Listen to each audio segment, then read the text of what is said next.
So as promised, now we will see why we like to have an orthonormal basis.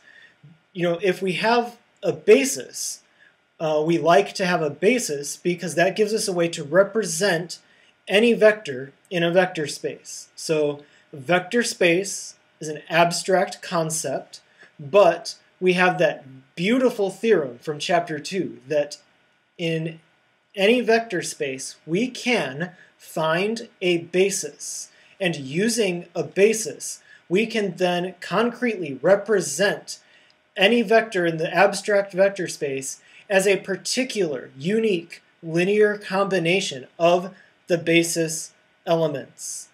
And so that vector could be represented as the coordinates. We think of a basis as a coordinate system. And as promised, for an orthonormal basis, we're going to see what it's like to have a coordinate system that has all right angles, some very nice properties. And this will tie in to the concept of projection from the last page also. So reading at the top of page 4, if b, lowercase b, is an arbitrary vector in an abstract vector space, also called a linear space on that handout. If we have a basis, a set of vectors q that is a basis, then we can take b and represent it in terms of, or as a linear combination of, those basis vectors q. So the alphas are what we call the representation. Because the q's are a basis, then we know that there exists the alphas, or we can find the alphas by solving a system of equations. So b, abstract b, can be written as a sequence of alphas that are the coordinates. That's how we get b in terms of the basis vectors. Now here, in the middle of this, is what we get if that basis is orthogonal. If we take the inner product of b with any one of those q's, so we call it qi, where I is just any arbitrary one of those q's, what happens is we can substitute that representation in for b.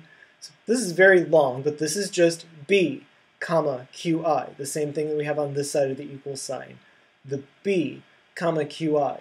On the handout, this is done with summation notation, and that's because I really don't know if you can see the dot dot dots on the video.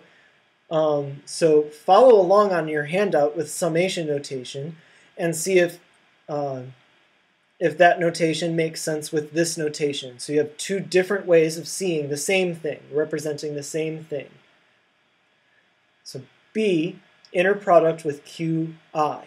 Because the inner product, we go back to page 1 for the abstract properties of inner product, we use the property that the inner product is linear, meaning that we can distribute qi's to each one of these terms. So this qi on the right is distributed to the qn, the q all the way into the q2 and the q1, and also the alphas can come outside. Those are the two linear properties, the addition and the scalar multiplication. So here's where we use the fact that the qi's are orthogonal. So if it's safe, or when the qi's are orthogonal, what are all these inner products? We get each term is a different inner product, but if they are distinct q's, then all those inner products are 0. There's only one left that is not necessarily 0, and that is the inner product of qi with itself. So somewhere in the dot dot dots is going to be the inner product of qi with itself. That's not going to be 0, that won't be 0. But all the rest of them, because of the definition of orthogonality, they are by definition, all those inner products, 0. So this inner product, tons of terms, turns out to be only one term that matters. So this is the left side of that sequence of equalities. This is the right side of that sequence of equalities.